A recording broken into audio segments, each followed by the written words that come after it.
마태복음 20장 16절 말씀을 이제 다 같이 자리에서 일어나 한 목소리로 함께 읽겠습니다.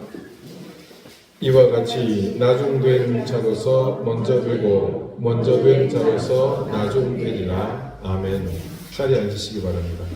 하나님께서 이 말씀으로 우리에게 은혜 주시기를 원합니다. 노아의 세 아들 중에 가나안이라고 불리는 둘째인 함의 아들을 아들의 소생 중에 구스라는 사람이 있습니다. 이 사람이 아들을 낳고 이름을 좀 특이하게 짓습니다. 그 의미가 신을 대적하다라는 의미로 니므롯이라고 짓습니다. 신을 대적한다고 했을 때 그 신이 누구겠습니까? 하나님입니다. 그런데 왜 이름을 이렇게 불경스럽게 하나님을 대적하는 사람이라는 뜻으로 지었을까 하는 생각이 드시죠? 저는 함의 아들 구스가 자기 아들 이름을 이렇게 지은 데는 이유가 있다고 봅니다. 그것은 다름 아닌 할아버지 노아 때문이죠. 노아가 자기 아버지 함을 가나안 같은 이름입니다. 저주하잖아요. 어떻게 할아버지가 아들인 자기 아버지를 그렇게 저주할 수 있을까? 그 모습을 보고 원한을 하나님을 향해 돌린 것 같습니다. 아버지를 저주하는 할아버지, 그런데 그 할아버지가 죽고 못 사는 하나님이라? 그렇다면 하나님이 아버지에게 그렇게 하라고 가르치신 건가? 이런 생각까지 들지 않았겠습니까? 성경은 아무튼 이 사람을 처음에 영웅이라고 하고 이전의 성경을 혹시 보신 분들은 기억할지 모르겠지만 영걸이라 이렇게 전합니다. 영웅할 때 영자와 혹을 할 때 걸. 무기를 다루는 기술이 뛰어났고 건축술이 뛰어났다고 전해지는데요. 이 사람은 실제로 나중에 페르시아와 바벨론 그리고 헬라 시대에 이르기까지 시대마다 모든 우상의 근본이 됩니다. 인류 최초의 거대한 토목공사라 그러면 여러분 기억하시겠죠? 네, 바벨탑.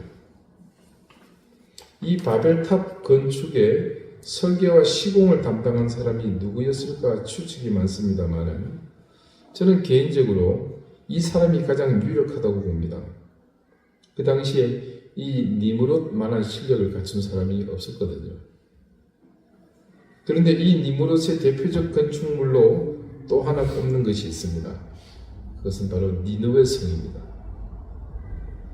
아시는 것처럼 이 성은 나중에 아수르의 수도가 됩니다. 구약성경 소선지서 쪽을 보면요, 요나서와 나훔서에 이 니느웨 성의 운명에 관한 예언의 말씀이 있습니다. 우리 몇 년 전에 요나서를 한 1년 늦게 본 적이 있죠. 그때를 한번 회상해 봅시다. 요나가 당시 북이스라엘의 가장 큰 위협이었던 아수르의 수도 니느웨죠. 이 성이 멸망할 테니까 네가 가서 미리 그들에게 예언하라고 하나님이 일을 맡기셨죠.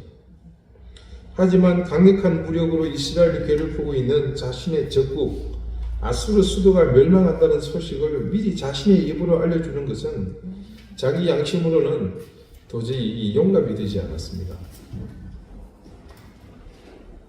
결국 그는 하나님의 명을 거역하는 선택을 하죠. 엉뚱한 것으로 방향을 잡았지만 그러나 그는 죽을 고생 끝에 결국 그 일을 하게 됩니다. 이스라엘은 아시는 바와 같이 하나님이 오래전에 모세를 통해서 이곳으로 이끌고 오면서 그들을 하나님의 백성, 선택된 민족, 선민으로 삼은 그런 민족입니다. 성경의 말씀으로 보자면 이들은 인류 역사상 하나님께 가장 먼저 선택된 사람들입니다. 그러니까 조금 전에 우리 읽은 본문의 말씀을 좀 의지하자면 가장 먼저 된 사람들이었습니다. 아시는 바와 같이 이전에도 그랬고 지금도 그렇지만 이들의 선민, 즉 먼저 되었다는 사실에 대한 자부심은 하늘을 찌르고도 남습니다. 아무튼 요나는 이제 사흘 후에 하나님의 백성을 괴롭히던 이 족속들의 터전인 이 니느웨 성이 무너질 텐데, 요나는 추측을 합니다. 조상적에 들었던 것처럼 혹시 여리고 성이 무너진 것처럼 확, 아니면 소돔과 고모라의 불벼락이 내려졌던 것처럼 확, 이런 장관이 연출되지 않겠나. 그래서 어떻게 합니까? 그가 건너편에 뷰가 아주 좋은 곳에서 대기하고 있지 않습니까? 그 역사적인 찰나를 기다렸습니다. 그런데 요나가 이 망할 족속들이요, 하나님의 명령에 타의로 전달된 소식이지만 어떤 일이 납니까? 위로 왕으로부터 시작해서 백성은 물론이거니와 저 밑에 집에서 키우는 개새끼까지 전부 다 붉은 배를 동이고 가축들까지 다요, 회개를 하는 게 아니겠습니까? 그런 사실을 전혀 예측하지 못한 거예요. 그 멀찍이 있어서 이 불똥이 튀면 안 되니까 적어도 위험거리, 사정거리 바깥에서 지켜보고 있는데 안에서 무슨 일이 난지 뭐 보였겠습니까? 그런 줄도 모르고 자 보자 이러고 있었던 거 아닙니까? 이 니느웨의 백성들은요, 먼저 된 소위 선민이라는 이스라엘보다 훨씬 더 하나님께 회개하는 모습을 보였습니다. 이스라엘이 하나님의 선택을 받는 것이 먼저 되었다는 의미라면요, 지금 폭력으로 일관된 모습을 보이던 니느웨에 살던 왕과 백성, 그리고 가축까지 회개에 참여했다는 것은 이제라도 그들이 제대로 되려고 한 거죠. 이게 나중이지만 되었다고 보는 겁니다. 그래서 이들이 지금 하나님의 마음을 감동하기 위해서 멸망을 피하는 은총을 입게 됩니다. 그러니 이것이야말로 정말 나중된 자가 먼저 된 그런 일 아니겠습니까? 참고로 그 당시 이스라엘은 이미 하나님이 거의 포기 상태입니다.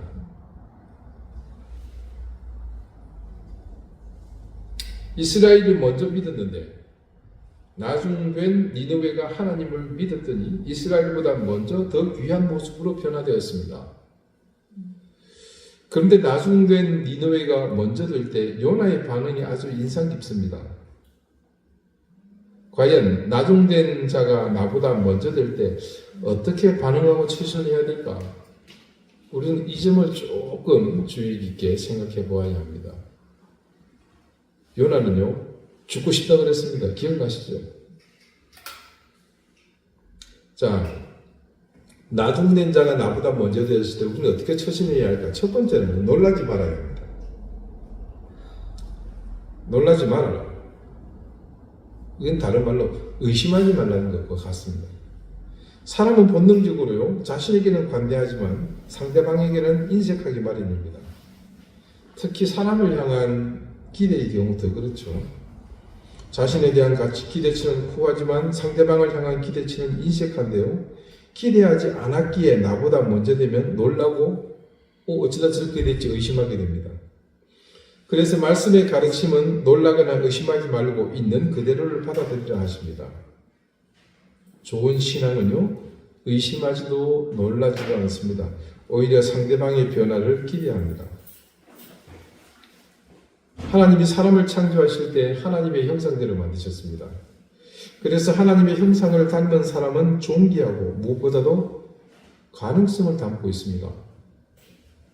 지금 상대방의 모습이 부족하게 보일 수 있습니다. 하지만 그 형상의 원본이 누굽니까? 하나님이시잖아요. 그렇기 때문에 무한한 가능성이 충분히 있습니다.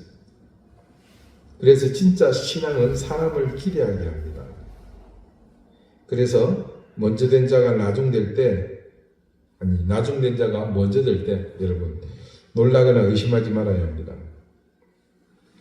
두 번째, 나중된 자가 나보다 먼저 되는 것을 볼 때에 어떻게 반응해야 할까? 당연한 말이지만 시기하지 말아야 합니다. 먼저 된 자가 나중된다는 말은 동수가 등수가 밀리는 것일 수도 있지만요, 경우에 따라서는 등수가 밀려나는 정도가 아니라 완전히 바닥으로 내가 떨어지는 경험을 할 수도 있습니다. 그런 경우에 원인은 다름 아닌 시기심이 그렇게 만든 거거든요. 이스라엘의 초대왕 사울에게서 그 현상이 뚜렷하게 나타났습니다. 사울은 나중된 다윗이 먼저 되었을 때 완전히 나락으로 떨어졌죠. 나중된 니느웨가 회개하고 변했을 때 먼저 된 요나는 구경하려고 기다리다가 너무나 고통스러워서 죽여달라고 말할 정도로 완전히 폐인이 되지 않았습니까? 사울과 요나 모두 시기하는 마음을 다스리지 못했기 때문입니다. 미성숙한 신앙인이 감당하지 못하는 고난은요, 나중된 상대방이 자신보다 먼저 높은 직분을 갖게 될 때입니다. 다른 고난은 견디고 참을 수 있지만 상대방이 나보다 잘 되는 것은 참을 수가 없거든요. 또한 미성숙한 신앙은요, 다른 이의 성숙을 받아들일 수 없습니다. 이게 왜 그러냐면요, 언제나 상대방은 골칫덩어리여야만 하며 그 골치를 해결할 사람은 자신밖에 없다고 생각하거든. 문제 해결을 통해서 자신의 존재감을 드러내며 해결사 역할을 하고 싶어 합니다. 그래서 존재감을 나타내기 위해 없던 문제를 만들기도 하죠. 반대로 자신 누군가의 도움을 받았다. 그때 그는 스스로가 패배했다고 생각합니다. 이 모든 것이 바로 시기심입니다. 시기심은요, 자신과 시기의 대상인 상대방뿐만 아니라 그들과 함께 관계를 맺고 있는 주변까지 모두 망쳐버립니다. 사울과 요나가 그랬으며 신약에서는 바리새인 또한 시기심 때문에 자신을 망치고 구세주를 놓치게 되었습니다. 그래서 나중된 자가 먼저 될 때에 시기심은 절대 금물입니다. 세 번째는 밀어주고 인정하는 것입니다. 진짜 하나님의 사람은 인정하고 밀어줍니다. 그리고 그 사람의 변화를 함께 기뻐하면서 다른 이들에게 그것이 마치 나의 일이냐 함께 자랑을 합니다. 대부분 안 그러죠? 자랑할 일에 가가지고 험담을 하죠. 세례 요한은요, 그는 흥하여야 하겠고 나는 쇠하여야 하리라. 그러니까 예수님을 본 순간 그렇게 선언하지 않았습니까? 세례 요한이 그러하듯 예수님도 자리를 비켜줍니다. 제자들이 큰 일을 할 수 있도록 자리를 내어주시기 위해 그분은 어떻게 합니까? 올라가 버리시잖아요. 세례 요한 보십시오. 나는 쇠하여야 하겠고 나는 요즘 말로 찌그러야 하겠고 이분이 지금 제대로 드러나야 하겠다. 나는 이분의 이 신발끈을 풀고 매는 것도 감당하기 어려운 사람이다. 그렇게 그를 높이고 밀어주지 않습니까? 예수님도 그렇게 하신 거예요.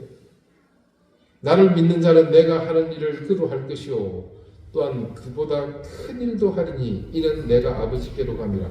그렇게 말씀하시면서 하늘 올라가셨잖아요. 밀어주고 인정하는 기쁨은요, 죄인들은 절대 깨닫지 못하는 기쁨입니다. 그것은 그리스도의 희생과 사랑을 아는 우리만이 할 수 있는, 우리만 가능한 삶입니다. 여러분, 나중된 지체가 나보다 먼저 될 때 놀라지 마시고 의심하지 마시고 시기하지 마시고 밀어주고 인정하시기 바랍니다. 많은 이들이 실패하는 길이지만요, 하나님은 성숙한 신앙의 길로 우리를 부르십니다.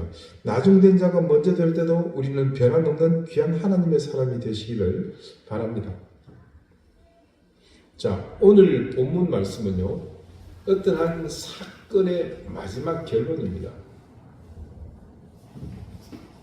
여기서 우리 주님은 나중되는 것이 먼저 된다는 것과 나중된다는 것, 그리고 나중된 자가 먼저 되는 것의 의미가 어떤 것인지를 아주 재미있게 가르쳐 주십니다. 자, 오늘 본문 말씀이 있는 마태복음 20장 1절부터 16절까지 말씀을 함께 보겠습니다. 우리 한 절씩 같이 읽어볼까요?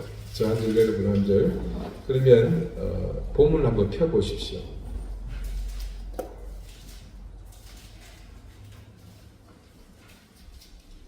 예, 1절부터 제가 읽겠습니다.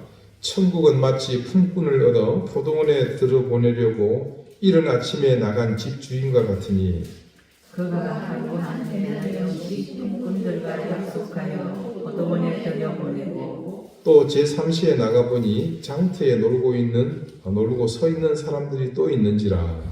그들에게 이르되 너희도 포도원에 들어가라. 내가 너희에게 상당하게 주리라 하니 그들이 가고 제6시와 제9시에 또 나가 그와 같이 하고 제11시에도 나가보니 서 있는 사람들이 또 있는지라. 이르되 너희는 어찌하여 종일토록 놀고 여기 서 있느냐. 이르되 우리를 품꾼으로 쓰는 이가 없음이니이다. 이르되 너희도 포도원에 들어가라 하니라. 저물매 포도원 주인이 청지기에게 이르되 품꾼들을 불러 나중 온 자로부터 시작하여 먼저 온 자까지 쌀을 주라니. 제11시에 온 자들이 와서 한 데나리온씩을 받거늘 먼저 온 자들이 와서 더 받을 줄 알았더니 그들도 한 데나리온씩을 받으니라. 받은 후 집주인을 원망하여 이르되 나중 온 사람들은 한 시간밖에 일하지 아니하였노니 그들을 종이 수하여 너희를 견디기와 함께 하였나이다. 주인이 그 중에 한 사람에게 대답하여 이르되 친구여 내가 네게 잘못한 것이 없노라. 네가 나와 한 데나리온의 약속을 하지 아니하였느냐. 내 것이나 가지고 오라. 나중 온 이 사람에게 너와 같이 주는 것이 내 뜻이니라. 내 것을 가지고 내 뜻대로 할 것이 아니냐. 내가 선함으로 네가 악하게 보느냐.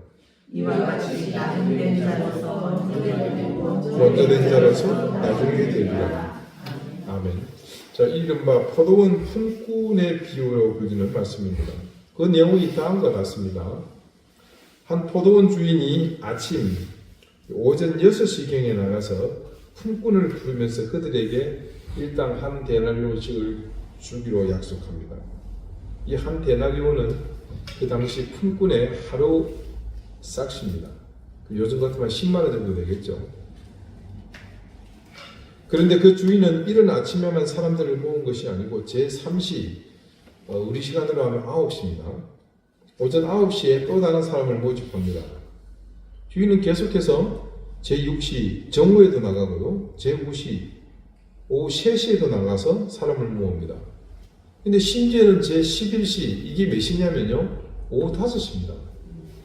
그때도 나가서 다른 일꾼을 모으고 자신의 포도원에서 함께 일하도록 합니다. 그리고 퇴근 시간은 이때가 그였나봐요. 근로기준법을 아주 강화한 때였나봐요. 6시 전후 퇴근입니다. 처음에는 좀 특이한 주인이구나 생각을 했습니다. 사건의 시작은 임금을 지급하는 과정에서 발생합니다. 그 포도원 주인이 이렇게 오후 5시, 제11시에 제일 나중에 데리고 온 일꾼부터 임금을 지불합니다. 근데 얼마를 준 줄 아십니까? 하루 품삯을 주는 겁니다. 이 사람들 몇 시간 일했습니까? 1시간 일했죠.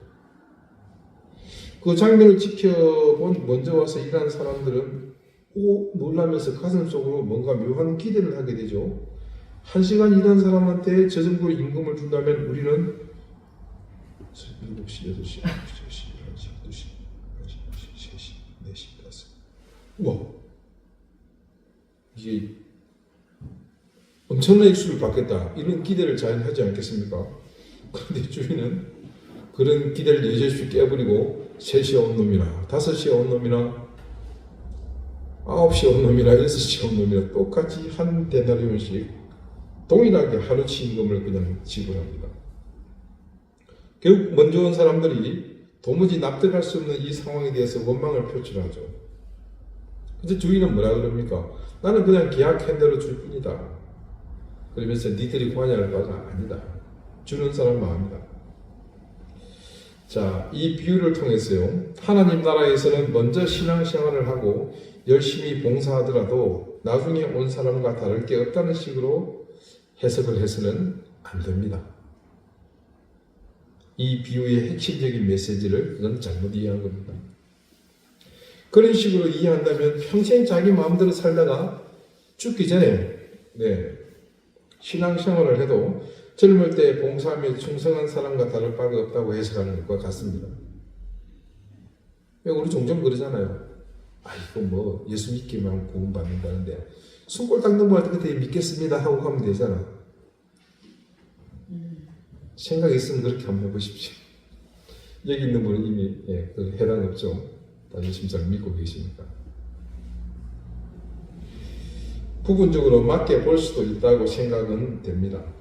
예수님을 믿음으로 얻게 될 것으로 약속된 구원에 대해서는, 그러나 본문의 주 메시지는요, 품꾼이 아닌 주인의 마음, 인간을 향한 무한한 긍휼과 은혜를 베푸시는 하나님의 마음을 향하고 있습니다. 이 성경 말씀의 가르침은요, 주님께 먼저 충성하고 평생을 주 앞에 드리는 것을 결코 작다고 하지 않습니다. 그것은 하나님께서 귀하고 소중하게 여기시는 것이고 우리는 그런 삶을 추구해야 합니다. 우리가 이 포도원 주인의 이야기에서 놓치지 않아야 할 것은요, 일꾼을 포도원에서 일하도록 초청하는 주인의 마음입니다. 포도원 주인은 열정을 가지고 사람을 구하기 위해서 인력 시장에 나갔습니다. 한 번으로 그치는 것이 아니고 계속해서 나가죠. 말씀을 보니까 2시간 단위로 지금 나가신 것 같죠. 그리고 한 사람이라도 더 일할 수 있도록 한 사람에게라도 더 임금을 주기 위해 사람들을 이끌어옵니다. 지금 우리가 그것을 가늠하기는 참 어렵습니다만, 우리도 해방 이후에 소위 전 세계가 공황을 겪고 할 때 참 그런 경험을 했었습니다. 일자리가 없는 거예요. 저도 봤습니다. 오래된 사진에 보면 한 젊은이가 모자를 푹 눌러 쓰고 앞에 커다란 이렇게 팻말을 붙였습니다. 한자로 굳이 일자리를 찾습니다.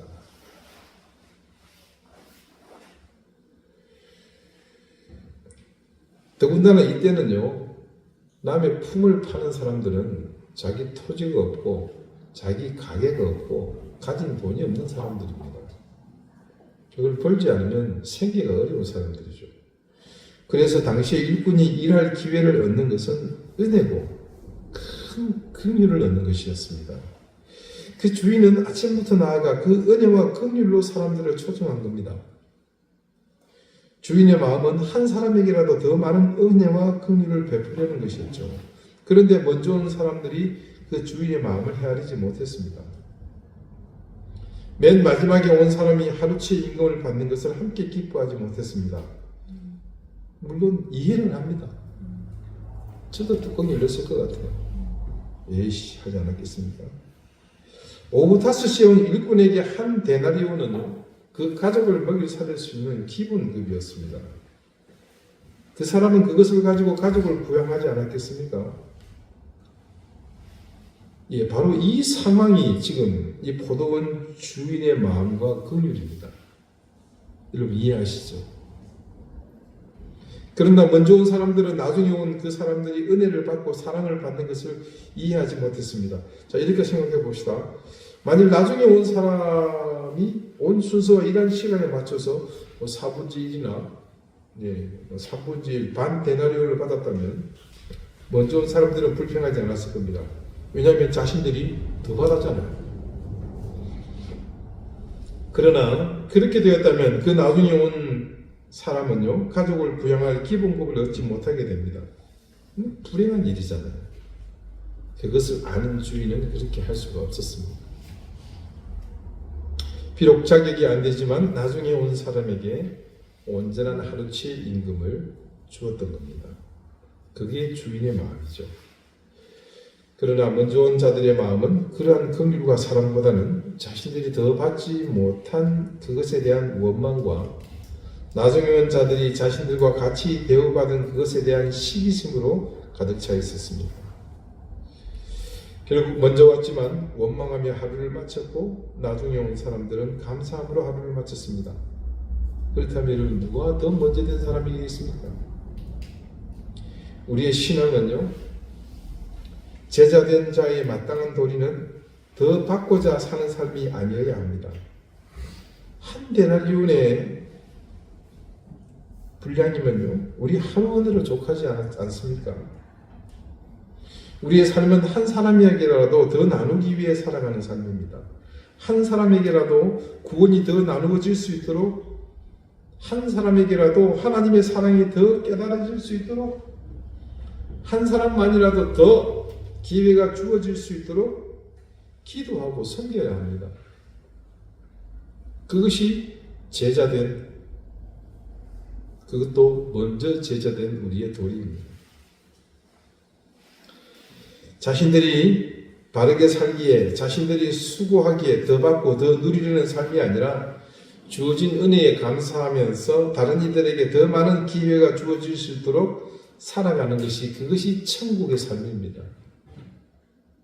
여러분, 그 비유의 말씀 첫 절에 뭐라고 나와 있습니까?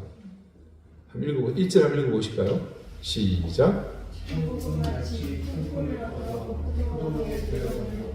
자, 무엇과 같다 그럽니까? 그것이 무엇과요? 천국과 같다 그러지 않습니까? 여러분, 그게 참 십자가의 길입니다. 우리는 영적 성장을 위해서 성경 공부도 하고 기도도 합니다. 더 많은 은사를 받기 위해 노력합니다. 그러나 오늘도 잃어버린 영혼들, 신앙생활 하다가 지친 영혼들, 실족한 영혼들에 관심을 두지 않는다면요, 우리는 더 가지려는 먼저 온 사람들과 같을 뿐입니다. 더 가지기 위해 살지 않고 한 사람에게라도 더 기회가 갈 수 있도록 살아야 합니다. 더 많은 사람에게 하나님의 은혜와 긍휼을 나누어 주고 살도록 도전하고 인도해야 합니다. 그것이 주님의 제자된 우리가 취할 마땅한 도리입니다. 그리고 그것이 바로 아버지 하나님의 마음입니다. 주님이 말씀하시고자 했던 먼저 된다는 것과 나중된다는 것, 그리고 나중된 자가 먼저 되는 것이 바로 하나님께서 사랑하시는 방법이었습니다. 우리는 이미 충분한 은혜를 받았습니다. 여러분도 스스로 그렇게 인정하십니까? 네. 그렇다고 생각하신다면 이제 다른 사람들에게도 그 은혜가 주어질 수 있도록 살아갑시다. 그렇게 될 때 먼저 된 자가 진정으로 먼저 된 자가 될 것입니다. 그리고 나중된 자도 함께 먼저 되지 않겠습니까? 여러분, 사실 따지고 보면요, 먼저 되고 나중되는 것에 대한 명확한 기준이 지금 우리에게는 없습니다. 그리고 그것을 판단하는 그것 또한 사실 우리의 몫이 아니죠. 누구의 몫입니까? 주님, 하나님께서 하실 일입니다. 그렇게 생각하고 보면 우리가 먼저 된 사람인지 아니면 나중된 사람인지 구분할 길이 없습니다. 한마디로 분별하기 어려운 사안입니다. 무엇을 가지고서 우리가 이것이다, 저것이다, 먼저 되었다, 나중되었다 판단할 수 있겠습니까? 단지 지금 우리가 다행인 것은 나중이든 먼저든 어떤 것이든 되었다는 사실입니다. 먼저 된 자와 나중된 자를 구분하여 말씀하시는 이유 중에는요, 우리의 안일한 신앙에 대한 자극을 주시고자 하는 의도도 포함되어 있습니다. 여러분, 사람과 사람은요, 그냥 가만히 있는 게 아니죠. 서로 영향을 주고받습니다. 좋은 것이든 나쁜 것이든 우리는 모두가 그리스도인이기에 서로가 좋은 것을 주고받아야 할 사람들입니다. 먼저 된 사람들은 성숙한 신앙의 모습을 나중된 사람에게 보여주고요, 나중된 사람은 그 열심을 통해서 그리고 때묻지 않은 순수한 신앙의 모습으로 먼저 된 사람들이 시들해져가는 신앙을 깨워주면 좋을 것 같습니다. 자, 오늘은 말씀드린 바와 같이 어린이 주일입니다. 우리 어른들은 모두가 아이들에게는 먼저 된 사람들입니다. 그래서 나이 든 분들을 우리는 쉽게 선생님이라고 부릅니다. 선생님의 뜻이 뭡니까? 먼저 태어난 사람이에요. 그 의미를 영적으로 해석하자면 먼저 된 자라는 의미를 담고 있는 까닭이에요. 선생님은 후학을 가르치는 것이 사명입니다. 바른 길로, 의로운 길로, 그리고 진리를 따라서 진실되게 성실히 살도록 가르치는 것이죠. 그런 면에서 우리는 모두 아이들에게 있어서 선생님입니다. 먼저 된 자의 본분은 이 선생님에게서 찾을 수 있겠습니다. 좋은 본을 보이는 것, 잘 가르치는 그것만입니다. 그런 의미에서 우리는 모두가 먼저 된 사람이요 동시에 나중된 사람입니다. 그래서 우리는 먼저 된 사람으로서 교만하거나 득세할 필요도 없을 것이며 나중되었다고 해서 주눅들거나 위축될 필요도 없습니다. 분명하게 깨닫게 되는 것은요, 하나님께서 이 땅에 사람을 세우실 때는 모든 사람이 다 분량에 채워지도록 하시지 않았다는 사실입니다. 제가 보더라도 저는 분량이 한참 모자랍니다. 어떨 때는요, 저희 집 자녀들보다 모자란 것을 발견하고는 참 나도 한심스럽다라는 생각을 하기도 합니다. 하지만 때로 왜 저 사람은 저것도 못할까 싶을 정도로 제가 상대적으로 야 나는 그래도 참 괜찮은 사람이구나, 재능이 있구나, 그런 것을 발견할 때도 있습니다. 자문의 말씀을 보면요, 하나님께서는 부자도 지으셨고 가난한 사람도 지으셨다라고 합니다. 그렇게 하신 이유는요, 우리가 모두 서로를 사랑하고 도우며 살도록 하나님이 그렇게 하신 것이 아닐까 싶습니다. 여러분에게 남들보다 자신이 먼저 된 것이 있으십니까? 그렇다면 그 먼저 된 것을 잘 간직하고 계셨다가 꼭 누군가 그 먼저 된 여러분의 도움이 필요한 분을 만났을 때 그것을 아낌없이 내어주십시오. 혹시 내가 부족해서 나중되어서 마음을 상심하게 만드는 것들이 있으십니까? 염려하지 마십시오. 여러분의 나중됨을 도와줄 먼저 되신 분들이 여러분의 곁에 함께 계십니다. 그것이 우리에게 향하신 하나님의 은밀한 은총입니다. 그래서 우리는 모두 어떤 의미에서는 하나님의 선한 도구이며 참 부끄럽지만 그분의 동력자가 되기도 합니다. 그분의 동력자가 된다는 것은 그리스도께서 가진 그 사랑의 능력을 진짜로 소유하게 되는 것입니다. 사랑하는 여러분, 부디 이 귀한 일을 거부하지 마시고 기쁨으로 잘 감당하시는 여러분이 되시기를 바랍니다. 기도드리시겠습니다. 주님, 우리는 먼저 불러주시고 때로는 나중에 불러주심을 감사드립니다. 언제 어떻게 어떤 순수로 부름을 받았든지 나 혼자가 아닌 모두가 합력하여 함께 먼저 되기를 위해 애쓰는 삶이 되게 해주십시오. 내게 넘치는 것은 나누게 하시고 내게 부족한 것 때문에 실망하지 않고 또 다른 누군가의 체험이 있음을 기억하며 함께 구원을 이루게 해주십시오. 주님, 오늘 어린이 주일을 우리에게 주셨습니다. 우리의 관심이 당연히 어린이들에게 있어야겠지만 그들이 가장 영향을 많이 받는 우리가 더욱 주목받는 날이 되게 해주십시오. 먼저 된 우리가 나중되어질 어린이들이 잘 자라서 좋은 먼저 된 영혼이 되도록 그들에게 좋은 본을 보이고 좋은 가르침을 주는 먼저 된 사람이 되게 해주십시오. 나중된 우리를 먼저 된 자리로 기꺼이 인도해 주신 예수 그리스도 이름으로 기도드립니다. 아멘.